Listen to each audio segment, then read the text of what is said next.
Jamie Foxx y est allé et il s'est fait huer. Ils ont hué Jamie.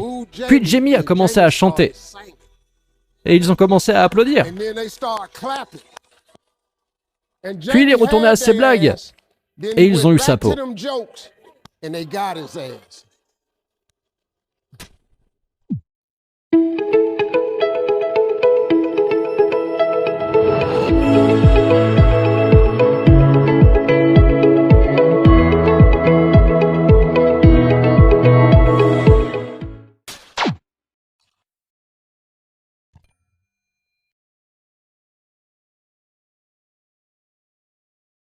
J'avais l'habitude de passer la nuit dans des parkings d'hôtels. Qu'est-ce que j'allais faire? Je ne sais pas où loger, alors j'ai vécu dans ma voiture. J'avais 35 $. Et je me suis dit, allez, j'essaye de réaliser ce rêve. Je priais Dieu et je pleurais si fort. Et un jour, Dieu m'a dit, si tu te lèves, je vais t'emmener dans des endroits où tu n'es jamais allé. Alors je me suis dit que j'allais démissionner. Alors j'ai pris ma voiture et je suis allé à une cabine téléphonique. Et vous vous souvenez de l'époque où vous pouviez taper un code pour appeler votre répondeur et obtenir vos messages? Alors j'appelle. Et je tape le code. Et j'ai entendu « Hey Steve, c'est Chuck Sutton de Showtime à l'Apollo. On a vu une vidéo de vous et vous êtes très drôle. Si vous pouviez venir ici dimanche soir, on aimerait vous faire passer à la télévision. Rappelez-moi. Faites-moi savoir si vous pouvez le faire. » Alors j'ai raccroché le téléphone. Je suis anéanti parce que mon rêve est d'être à la télé et je ne pouvais pas aller à New York. J'avais 35 $. Comment vais-je me rendre à New York? Je ne peux pas le faire. Alors je me tiens là, dans la cabine téléphonique, et les larmes me montent aux yeux. J'ai dit, Dieu, ça doit être un signe que je dois rentrer chez moi, car je n'ai même pas l'argent pour aller à l'Apollo. Je veux passer à la télé, et je n'ai même pas pu réaliser un rêve. C'est un moment perturbant. Donc je me suis dit, je vais le rappeler et voir s'il a dit ce dimanche. Parce que peut-être qu'il a dit dimanche prochain et je peux me débrouiller pour avoir un peu plus d'argent. Je ne sais pas ce que je vais faire, alors je réécoute son message. Steve, c'est Chuck Sutton. On a vu une de vos vidéos, vous êtes très drôle. Écoutez, on a une première dimanche soir pour Showtime à l'Apollo, si vous pouviez le faire. On adorerait vous faire passer à la télé. Et avant d'appuyer sur le bouton, j'ai entendu « Tut !» Vous avez un autre message. Alors j'ai entré mon code. J'écoute le deuxième message. « Hey Steve, c'est Tom Sall de la Comédie Caravane. » C'était un jeudi. Il m'a dit « Je peux te faire monter sur scène à Jacksonville, vendredi soir. Ça te rapporte 150 $. Si tu peux y aller vendredi soir, tu gagneras 150 $. » Alors je l'ai rappelé et j'ai dit « Hey Tom, est-ce que tu as trouvé quelqu'un ?» Il m'a dit « Non, je suis toujours à la recherche. » J'ai dit « Je suis en Floride, je suis à 3h30 de route.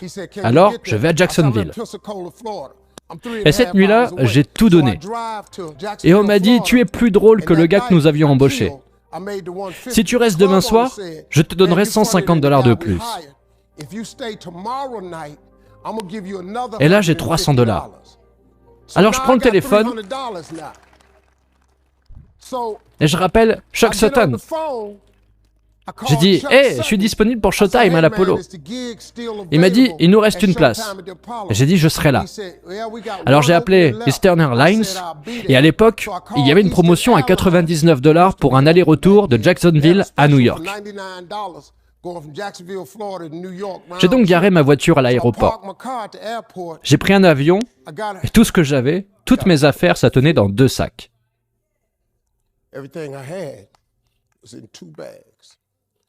Je vais à l'Apollo et j'ai dit, je suis là. C'était 11h du matin. Et on m'a dit, tu ne peux pas rester ici, parce que tu ne viens pas au Late Show ce soir. J'ai dit, allez, j'ai nulle part où aller.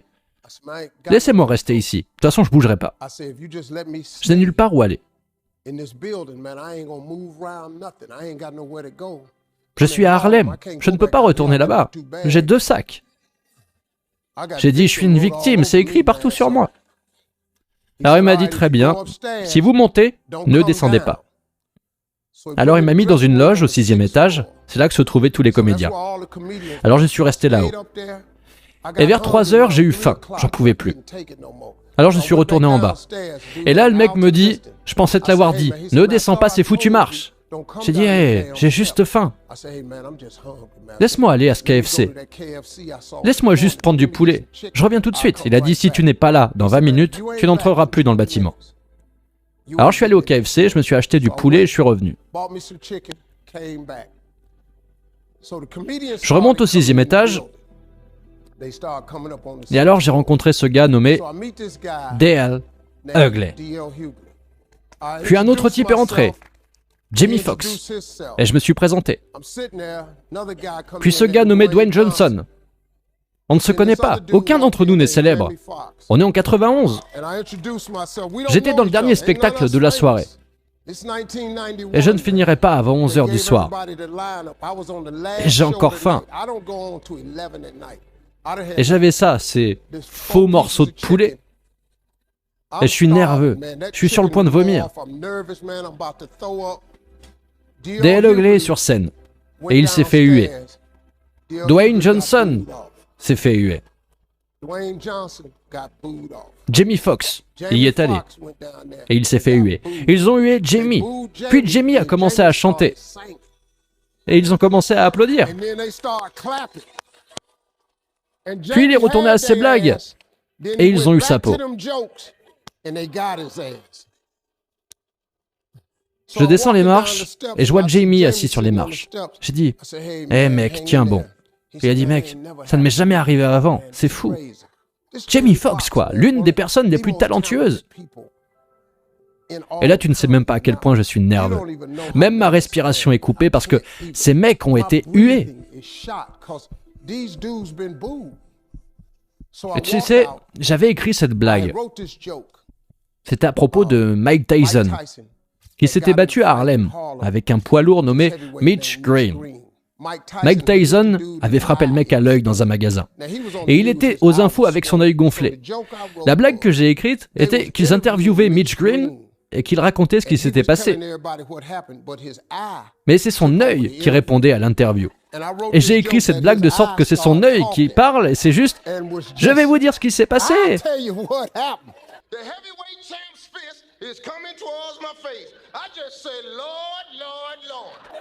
Et j'ai écrit toute cette blague sur le globe oculaire de ce type qui parle. Et quand le coup de poing est arrivé, ils sont devenus fous. J'ai eu une standing ovation, mec. Je suis sorti de scène et j'ai commencé à pleurer.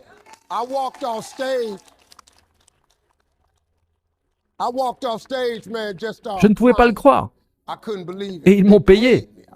J'ai gagné $750 pour être à la télé pendant une soirée. Je n'avais jamais gagné $750 en racontant des blagues sur une soirée. C'était donc ma première apparition à la télévision. Et quelques semaines plus tard, Sinbad était l'hôte de l'émission. Il a eu ce travail, mais il a démissionné assez rapidement. Et c'est ainsi que Mark Curry est devenu l'hôte.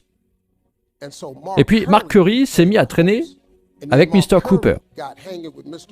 Et il a démissionné. Ils sont venus me voir et m'ont demandé si je pouvais revenir à New York et organiser une soirée avec des talents amateurs pour qu'ils puissent me tester. J'ai dit pas de problème. Alors je suis allé à New York, j'ai animé l'émission et j'ai tout donné. Mais à chaque fois qu'on passait à la pause publicitaire, j'étais censé laisser le numéro s'échauffer sur scène. Mais je savais qu'il ne fallait pas laisser ça tout seul. Alors je faisais les deux, je restais sur scène pendant qu'il s'échauffait, car ça changerait l'attitude du public si je ne le faisais pas. Alors j'ai préféré rester et j'ai créé un lien avec ce public. Et c'est comme ça que je suis passé à la télé, avec ma toute première émission de télé. J'ai présenté Showtime à l'Apollo. J'ai fini par être l'animateur qui est resté le plus longtemps dans Showtime. J'ai fait cette émission pendant 8 ans, personne ne l'a jamais fait pendant 8 ans. Et c'est là que j'ai fait marche arrière. Tu vois, dans ta vie, tout le monde a un moment de marche arrière. Vous avez un moment où vous pouvez aller de l'avant, ou d'autres où vous pouvez abandonner. Mais la seule chose que vous devez garder à l'esprit avant d'abandonner, c'est que si vous abandonnez, la garantie est que vos rêves ne se réaliseront jamais. La seule possibilité pour que votre rêve se produise est de ne jamais abandonner, quoi qu'il arrive. Parce que Dieu est toujours là. Il n'est jamais en retard. because God is